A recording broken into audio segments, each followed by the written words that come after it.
You're about to watch a great interview on TYT Interviews. If you want to watch them live, members are the only ones who get to do that. tytnetwork.com/join. Become a member. Enjoy the interviews as they happen. Hey TYT, I'm Nomi Konst. Over the last 16 months, I have been reporting on this phenomenon unique for New York, believe it or not, unique to New York, which is the Independent Democratic Conference. That's the IDC. The 8 Democrats, they were elected as Democrats in mostly Democratic districts to be with the Democrats in the Senate. The thing is, they actually had been working with Republicans up until last week. This is a concept that was born about 8 years ago, and it has grown over the last 8 years. And as a result, protests emerged over the last maybe 16 to 18 months all across New York State, in an era where New York probably should be blue and could be blue in the face of Trump. So the IDC had been feeling a lot of pressure in their districts and statewide, and believe it or not, nationally. And as a result, Governor Cuomo last week basically pressured the IDC to rejoin the Senate Democrats. And hopefully, given some other dynamics, this will lead to the Senate being democratically controlled once again. The thing is, a lot of people don't trust this arrangement because they've been there before. The IDC has rejoined and then left, all based on political timing. And that's why so many of the candidates who've stepped up to run against the IDC members are staying in the race and saying that they don't buy it, as do a lot of the activists. Well, we have one here today. This is very exciting because she's not from downstate, so she had to travel all the way down from Syracuse, 4 hours. Rachel May, who is from the Syracuse area, she's running for the Senate District 53, which is, let me get this right, it is Syracuse, Onondaga County, Madison County, and Oneida County. Is that correct? Correct. Well, thank you for coming down. Well, thanks for inviting me, Naomi. That's great. You've been a longtime activist in the community. You were part of one of these no IDC groups. What made you decide to move from activism to being a candidate yourself? We were working really hard and really discovering how many people were angry about this and how many people had no idea what the IDC was, but as soon as they learned what it was, they were furious. And I guess I started delving into what the IDC was blocking, why it was a problem, and realized that there was a lot of really important progressive legislation that was passing in the Assembly over and over and over again, but it couldn't go anywhere in the Senate and was never even coming up for a vote in committee in the Senate. And that was the point, I think. It was just the mountain of issues like election reform, criminal justice reform, health care, women's reproductive rights, just one after another, things that couldn't come up for a vote. But for me, the big one was health care. I realized that the New York Health Act really is an alternative that could pass in New York and would provide health care for all and save money and make it easier for people to leave a job and start a business or to go back to school or start a family or whatever. It would really transform the landscape of employment as well, which in upstate New York, employment is a real big issue, and this seemed like it could be a game changer for upstate New York. So that really was the issue that pushed me to the point of saying, okay, somebody's got to run here and make this happen, and it turned out to be me. How long have you been running? I declared my candidacy in January, but I knew I was going to do it last fall, maybe October, for sure. Things are changing rather quickly.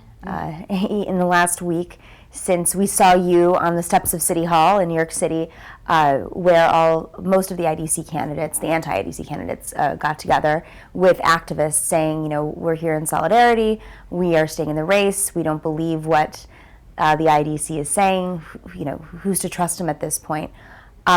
Since then, the IDC continues to fundraise in its own committee, on its own, separate from the Democrats. Do you think that voters understand that they're still kind of operating on their own? Do they get it? Honestly, I don't think voters even get that the IDC went back with the Democrats. People, the thing about the IDC is they have depended on operating under the radar the whole time. They didn't want people to know what they were doing, and so they created this name, Independent Democratic Conference, and nobody really understood what it was. And they really didn't talk about it. My opponent didn't talk about the IDC when he would come, for example, to our Democratic Committee and ask for our endorsement in previous years.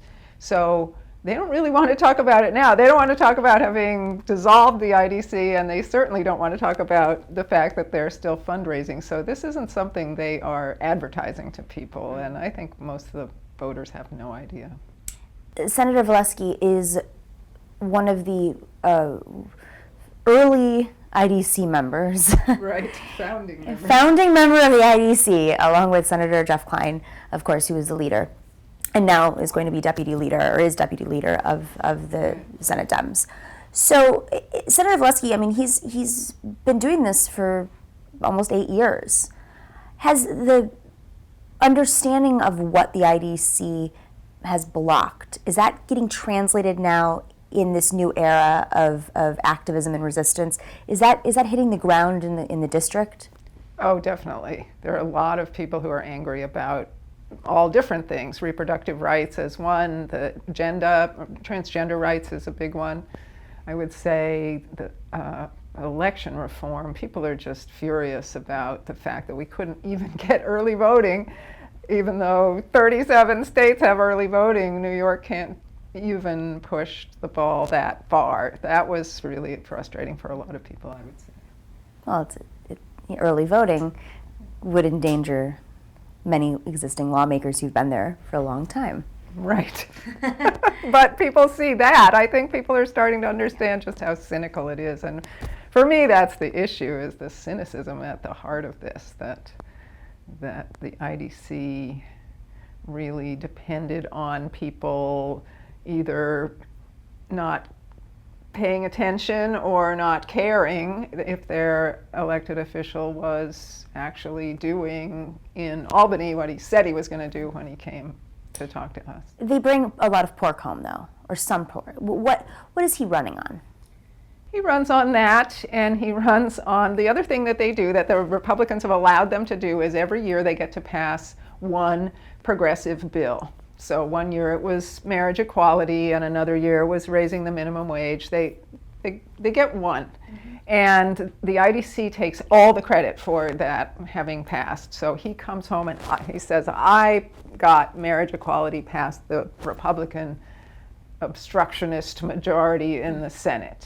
And we've been pointing out that if the IDC would have just gotten out of the way, there wouldn't have been that Republican majority in the first place. And not only would marriage equality have passed, but early voting and the DREAM Act. The district is pretty democratic. It's not like when I think that maybe those who are not from upstate New York don't understand the complexities or may not be aware of the complexities of upstate. You know, you are representing a rural area and Right. you know, Syracuse, that's where you're running. So there's different dynamics at play. But one of the questions that I like asking candidates post-2016 is whether or not we are actually using the right words when it comes to, you know, are we being too progressive? Are you too progressive for this district or not? It seems like it's based on an older understanding of what progressive is versus conservative, and it's more social, rather than economics, which most people want free healthcare. Right. Republican, Democrat, Independent, it doesn't matter. They want that passed. Yeah. Do you feel that that's registering in maybe the more rural parts of your district? I sometimes temper that language. I don't use the word progressive as often, but definitely the argument that Dave Valesky likes to make, that somehow the IDC is good for upstate, is something that I push back against a lot, because healthcare for all is good for upstate. It's good for farmers. it's good for rural areas and it's good for people in the city and in the suburbs. You know, it's pretty much, we need it everywhere.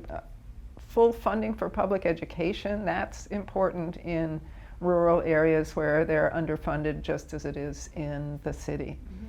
And so a lot of those issues, those bread and butter issues, really are at the heart of a lot of what the Democrats would like to pass and what the IDC has been standing in the way of. You had a video when you announced that went New York viral. Oh, really? Well, it got a lot of attention. There was a lot of play. Can you explain to us why you chose to tell your personal story that way? No background. Why in video or why that story? That story and in video. Well, the video, partly, I live in Syracuse, and we have, at Syracuse University has the Newhouse School of Communications, which is one of the, maybe the top school of communications in the country. So we have a lot of really talented artists and video filmmakers in the area. So part of it was that just having the resource there, but also telling that particular story about my husband, Frank, who died almost exactly 30 years ago of cancer. And it came back to an event I was at last spring where a doctor was talking about why we shouldn't be rolling back Obamacare, and he said one of the things the Republicans wanted to bring back was lifetime caps on insurance.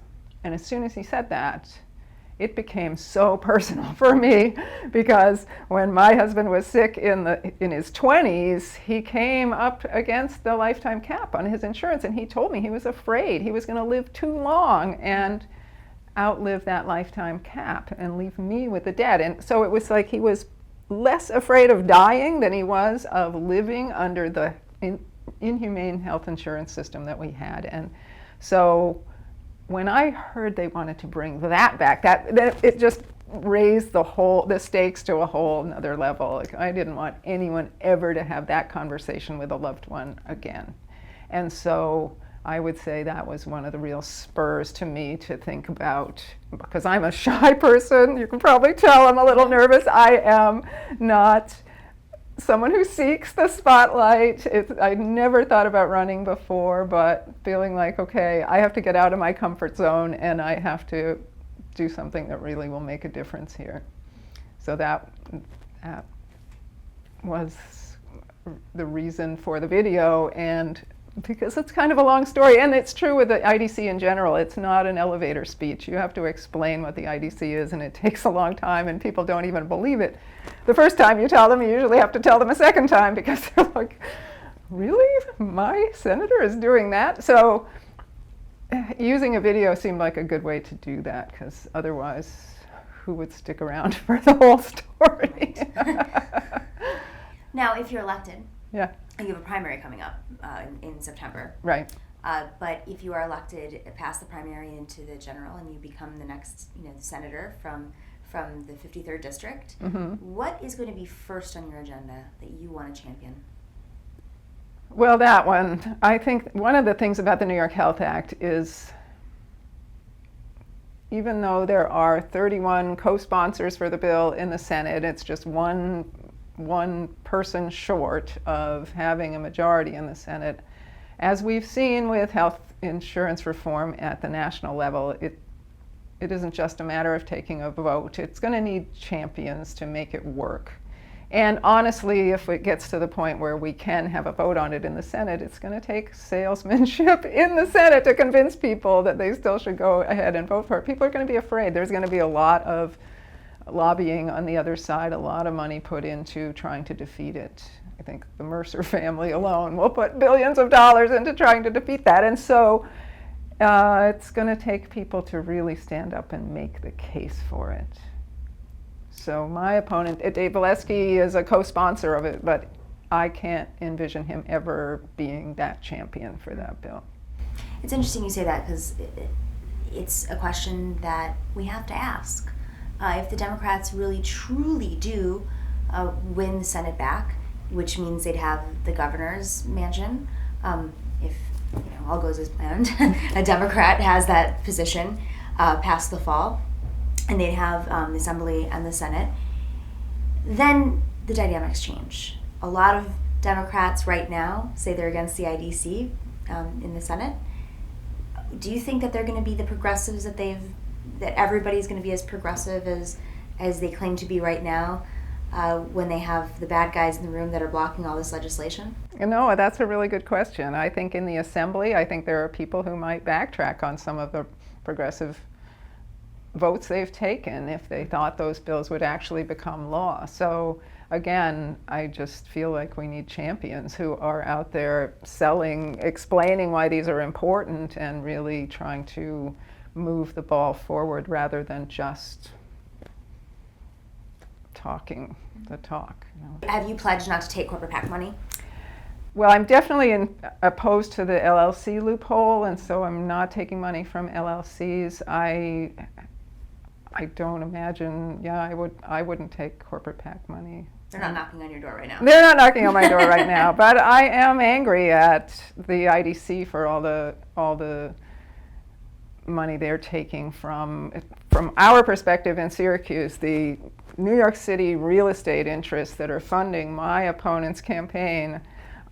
That's a real conflict for me, and also the hedge funds that support or that profit from the charter school industry, which is taxpayer funded and shouldn't be a profit-making venture in the first place, as far as I'm concerned. Those are really problematic, and I think they have influenced his votes probably in various, or at least the positions he's willing to take. Yeah, there's an interesting overlap between the Republican Senate and the IDC members in terms of who's funding them. Yeah. It's a major concern, I guess. Right. Before we wrap up, because it's looking forward over the next few months, September is the primary, and now everything's starting to pick up, and there's twists and turns along the way. One day the IDC is not in the Senate and not with the Democrats, and now they are. Are you feeling like you have this support of fellow Democrats, given the imbalance right now? Is there an institutional pushback, or is the institution staying out of this? It's such a complicated scenario right now. I hear people ask this question all the time, like, where are the Democrats? Right. And it's clear that the IDC has been working with the Democrats. Right. Well, my focus right now is on getting the Democratic nomination in my district. So that means reaching out to the Democrats in Onondaga County, Madison County, and Oneida County. And I've been making lots of phone calls. We've been having interviews where the various committees invite us to come and speak. And I feel on the individual level a lot of support. There are definitely a lot of people out there who are eager for a change and who are excited at the thought of having someone who's not in the IDC, who is a real Democrat running. In terms of the structures of the party, they aren't taking sides in a primary, but we're working on at least building the party infrastructure so that it can be more effective in getting people elected, because certainly in our neck of the woods we haven't had the successes we wish we'd had. So at the state level, I don't know haven't had a lot of connection with the state level Democratic Party. So again, in a primary, they're not supposed to take sides, so that's right. Also a complicating factor. Exactly. Yeah. Why do you think you're unique for this job? I'm not sure it makes me unique, but I'm a mother, I'm an environmental educator, I've been very involved in a lot of grassroots organizing in the district, and I think I'm plugged into urban issues and also the more rural issues, because I've worked on the Onondaga Lake watershed and a lot of that, just environmental issues that affect the whole region. So at that level, I think I have a lot of experience and a lot of connections that are valuable. I think I bring also just a little bit of an outsider perspective in a way that's useful in this. I've lived in a number of different states, and I feel like I've seen state governments that can really work. And so I'm not the cynic that so many people are just kind of turned off from state politics in New York, but I genuinely believe that we can have the government we want. And especially now in 2018, we've got a window of opportunity where people are paying attention, people are going to be voting. They are voting in anger, many of them, but in determination to make change. And so if we don't seize this moment and really bring that belief in our democracy to the fore, I really think we will have missed a big opportunity. And if there's something unique about me, it's that I come from a long line of defenders of democracy. My grandparents put a lot on the line for our democracy, and I am not willing to sit aside and watch it get undermined either in Washington or by our state senators who are just, pursuing this very cynical ploy. When's the primary? September 13th. It's a Thursday, which none of us has ever voted on a Thursday, so it's going to be interesting to persuade people to get out that day, but we're going to have a lot of people on the ground going door to door and really a strong field organization, I think, and so we hope to get a good turnout. Great. Yeah. Thank you so much. Thank you. Good luck. Yeah, thanks.